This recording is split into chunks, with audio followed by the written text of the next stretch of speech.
From love triangles that ended in betrayal and handcuffs, Damn ring after everything I've been through. Done. So you just gonna slam my I door? don't care, Michael. Go away. I kind of hope Michael proposes to me here at the fall. to violent blowouts caught on camera that left fans stunned. I'm tripping. I might go back to prison my first day out. Can you give me Two. Heather, slow the down. Slow down. These are the most disrespectful moments in Love After Lockup history and the wild stories behind them. Nothing could prepare viewers for what happened next when one woman decided to play two men against each other in the most twisted way possible.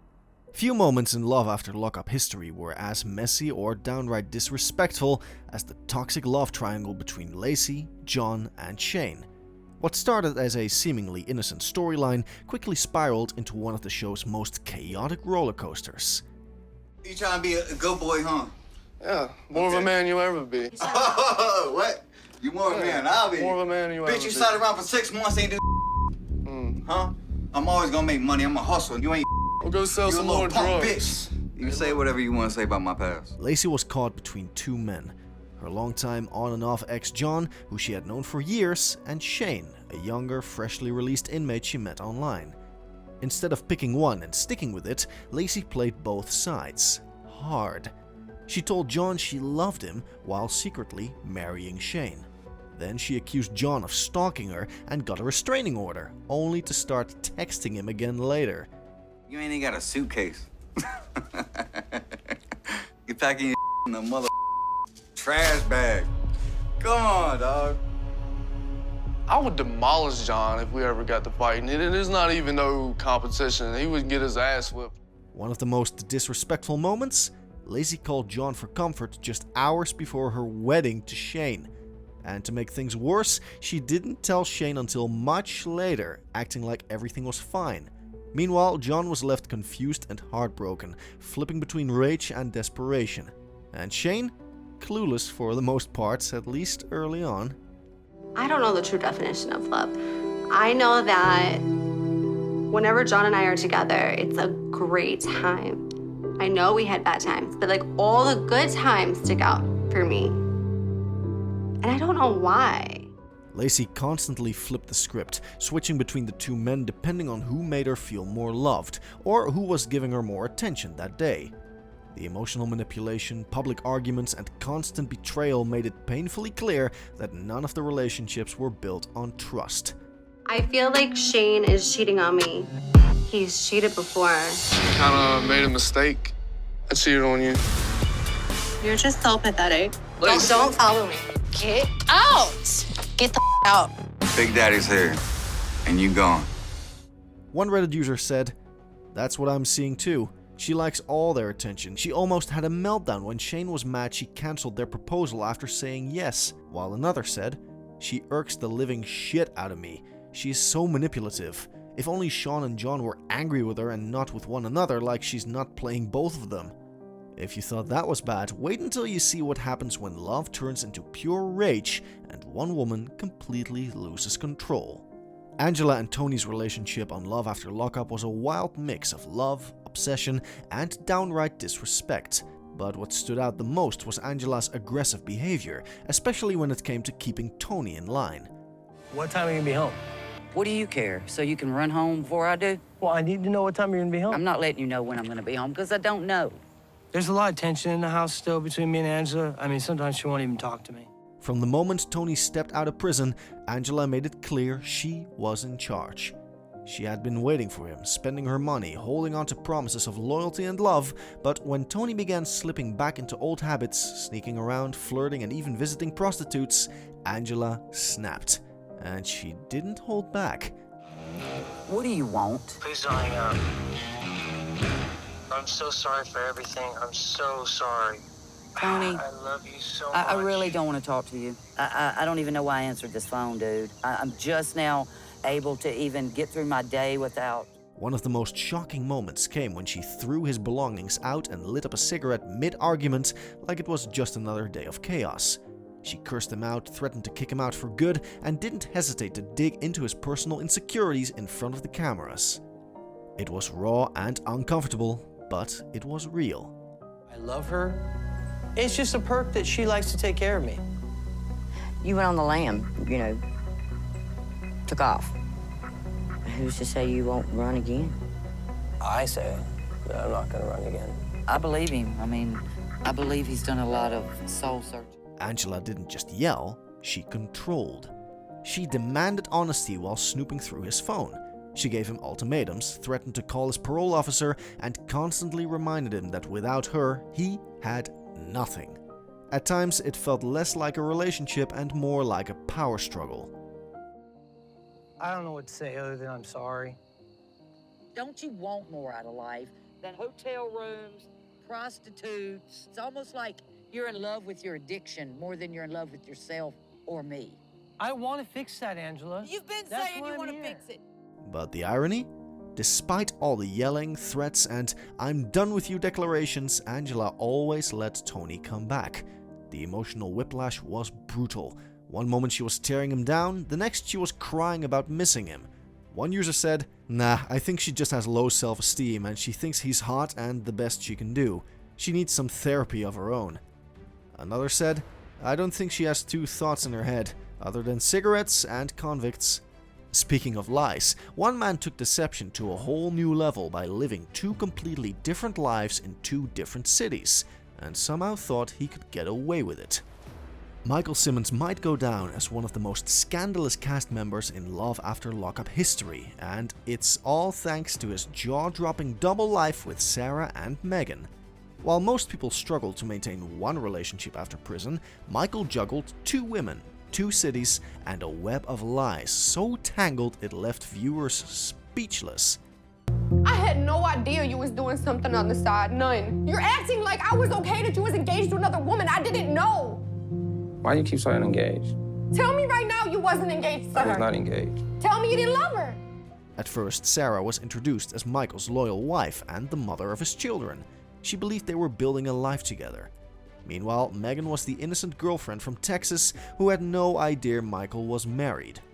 He told both women what they wanted to hear, flying back and forth between them like it was completely normal. Boo-boo. What? Listen. I want this. I want to marry you. We are. I want to redo it. Remarry. The most disrespectful part?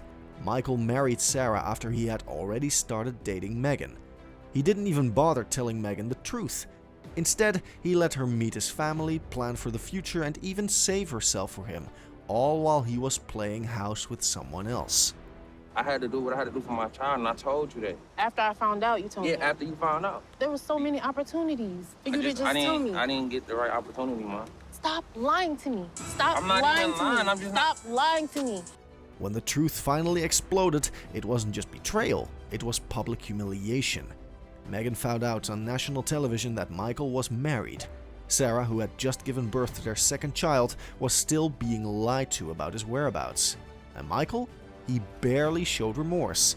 His calm, smug attitude only made things worse. Listen, we ain't got a beef. Do you want a divorce or not? Yes, because you want to sit there with your fat-ass bitch of a girlfriend. Go for it. All right, that's fine, ma. So now, Why don't you? Even when confronted, he danced around the truth, blaming the women for being emotional and saying they were both important to him. It was the ultimate gaslight.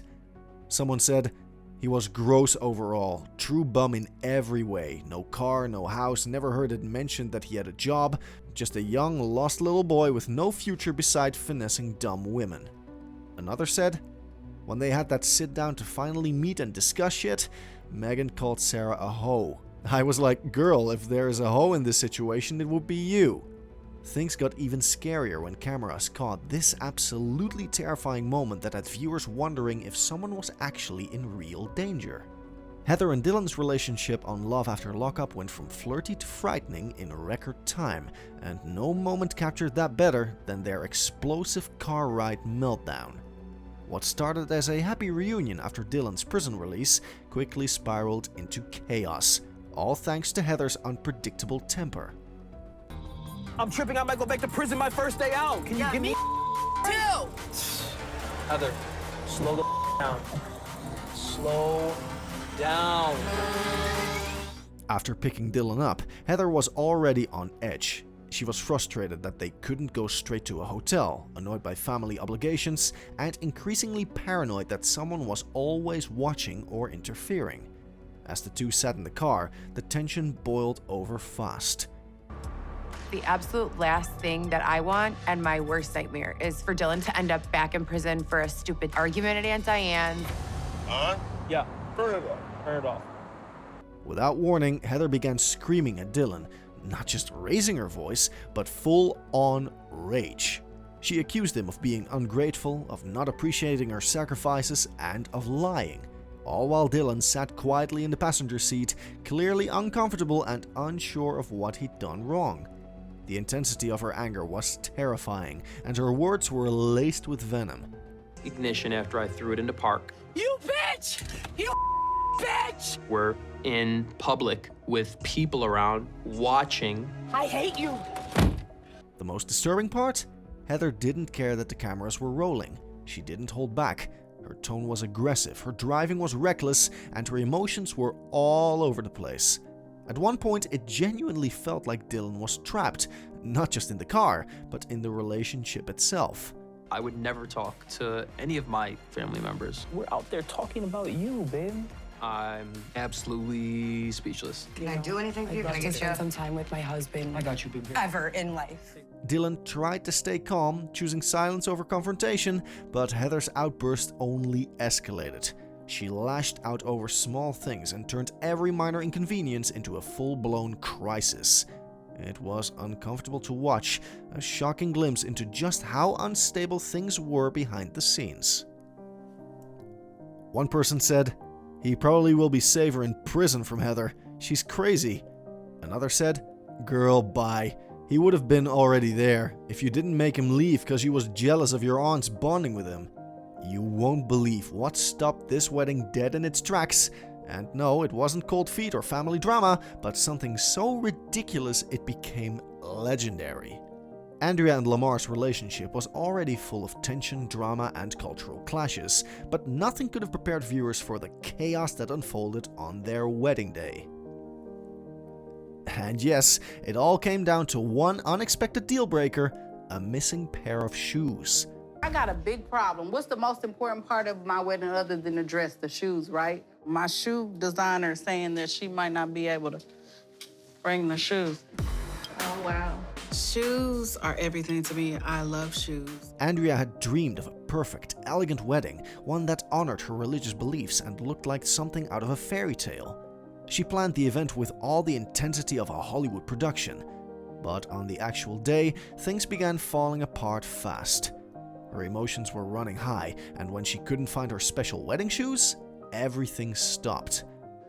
Unfortunately, I don't think I can make it out there with your shoes. I'm so sorry. Do you have any backups? No, I don't have any backups. In a moment that quickly became iconic, Andrea declared, "No shoes, no wedding." She refused to walk down the aisle unless the exact pair of shoes she had chosen were found. Not similar ones, not backup ones, only the original shoes would do. Guests waited, people panicked, and Andrea had a full-blown meltdown over the missing footwear. For real? Okay, well, you might as well go. I love her, but I do want to shank her right now. Do you care about my shoes? Do you care about my shoes? What are shoes there? Lamar, who had already been dealing with Andrea's high expectations and dramatic flair, looked confused and frustrated. To him, it was just a pair of shoes, but to Andrea, it was symbolic. It wasn't just about style, it was about control, tradition, and perfection. Her entire wedding vision was crumbling, and she felt powerless. This is the highlight of my wedding. I'm not getting married if I don't have these shoes. Eventually, after tears, yelling, and a whole lot of stress, the ceremony did go forward. But the damage was done. The shoe fiasco revealed how deep the cracks in Andrea and Lamar's relationship already were.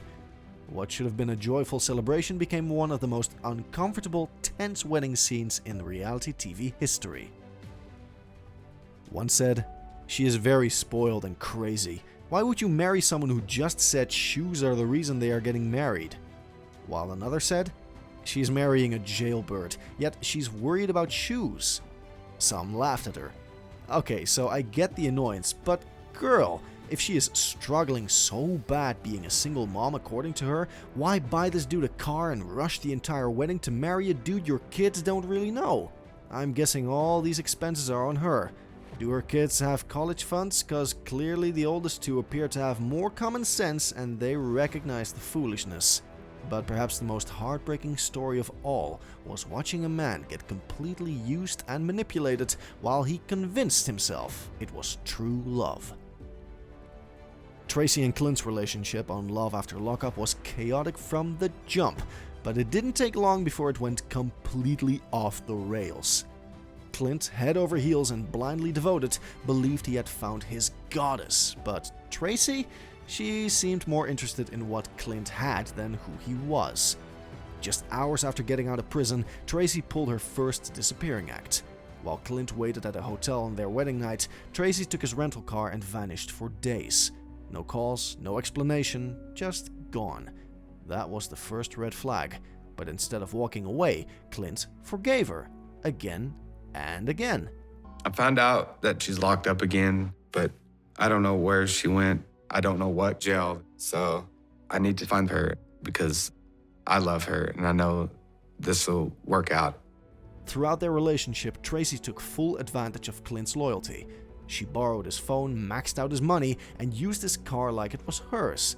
Every time she got into trouble, whether it was with drugs, the law, or disappearing again, Clint made excuses.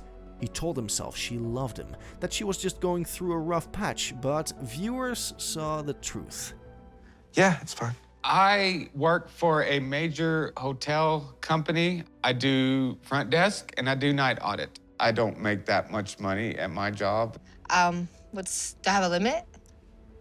In one heartbreaking scene, Clint even admitted she wasn't using me before trailing off and listing everything she had taken from him.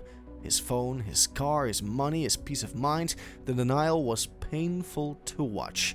It wasn't just about a toxic romance, it was watching someone lose themselves trying to save a relationship that was clearly one-sided. Because you don't have any felonies, you don't want to get in trouble. I don't. I have faith and confidence in her. You know that saying, your actions speak louder? Tracy and Clint's story became one of the most tragic examples of manipulation on the show. Love blinded Clint so badly, he didn't see he was being drained emotionally, financially, and mentally.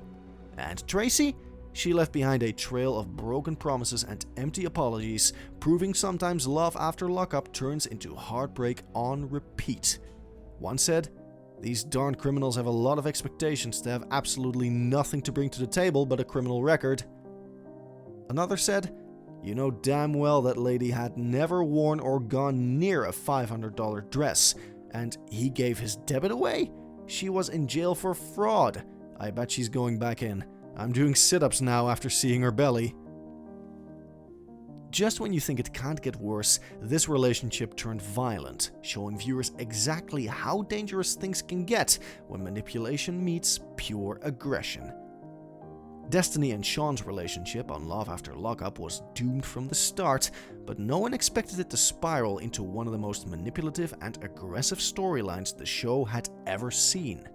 From the minute Destiny got out of prison, it was clear she wasn't in it for love, she was in it for control, cash, and chaos.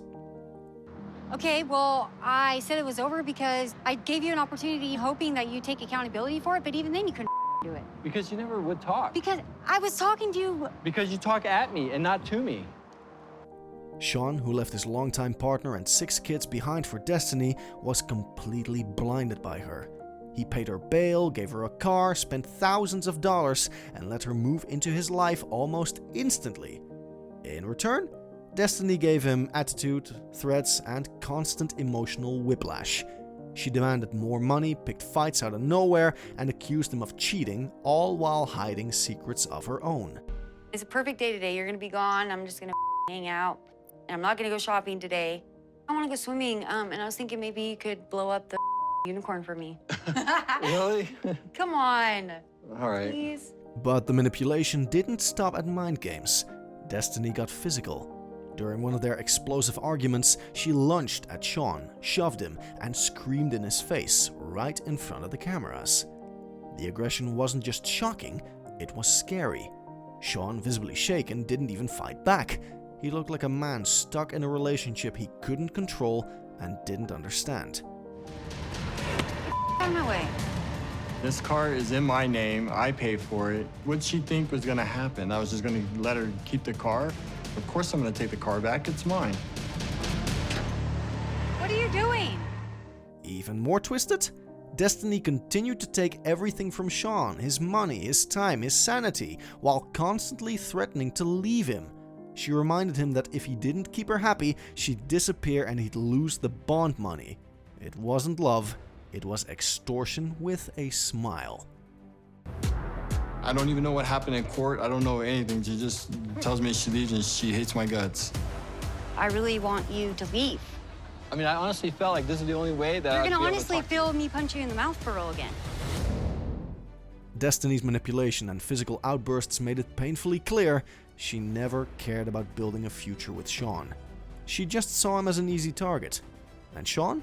He learned the hard way that sometimes being desperate for love means getting trapped in a relationship that takes everything and gives back nothing but bruises, inside and out. One person said, "I can't stand her." Wow. OMG, prime example of why there's no trust these days. As much as he has done for her. Okay, tell him to leave, but at the same time give him his card and car. Another said, "I'm glad she's back in prison. She's an evil person. You don't treat anyone like that, especially when he's done nothing but help her." And finally, we have the devastating lie that destroyed everything they built together, proving that sometimes the biggest betrayals come from the people who claim to love you most. Scott and Lindsay's relationship on Love After Lockup was built on hopes, promises, and a whole lot of lies. At first, Scott appeared to be the generous older man willing to give Lindsay a second chance. He moved from New York to Mississippi, bought a house for them to live in, and even promised Lindsay and her daughter a fresh start. But behind all the sweet talk and gifts was a mountain of financial lies waiting to explode. You are compulsed, and you are going through my 24/7. I am compulsed to get at the bottom of what your motive for being with me is. Please tell me what you think my motive is. I'm curious. Lindsay believed Scott had money, real money. He led her to think he was well off, stable, and able to support her dreams of a new life. But in reality, Scott was drowning in debt and barely hanging on. The house he claimed to have bought? It was messy, half-furnished, and clearly not what he made it out to be. Lindsay quickly picked up on the lies, especially when she noticed his sketchy behavior and missing details about his supposed business. I don't know if you can call the law on me for carving you into his desk or not. Can you call the law on me for carving you into his desk? Wait, what? I really need to get some anger out. What made it worse was that Scott kept lying, even when confronted. He acted like everything was under control, dodging questions and brushing off Lindsay's concerns like they were overreactions. But she wasn't stupid. She found documents, dug through his stuff, and uncovered the truth piece by piece. The more she learned, the angrier she got. This is crazy. All these females sending naked pictures and talking about $150 for an hour. Scott's lies weren't just about money, they were about trust. He sold Lindsay a fantasy, pretending to be a provider when he was barely surviving. And when things started to fall apart, he blamed her for being ungrateful. In the end, Lindsay didn't just feel betrayed, she felt played. Scott wanted a beautiful, loyal partner fresh out of prison, but couldn't even keep his own life together. His financial lies turned their relationship into a ticking time bomb, and it blew up on national TV. One said, "A liar complaining about someone else lying. Yeah, that makes a lot of sense." Another said, "She really just mad because she found out what she thought was her sugar daddy is actually a Splenda daddy." These were the most disrespectful moments in Love After Lockup history, and we're just scratching the surface. Which one left you speechless? Let us know in the comments, and if you love the drama, don't forget to like, share and subscribe for more jaw-dropping reality TV moments.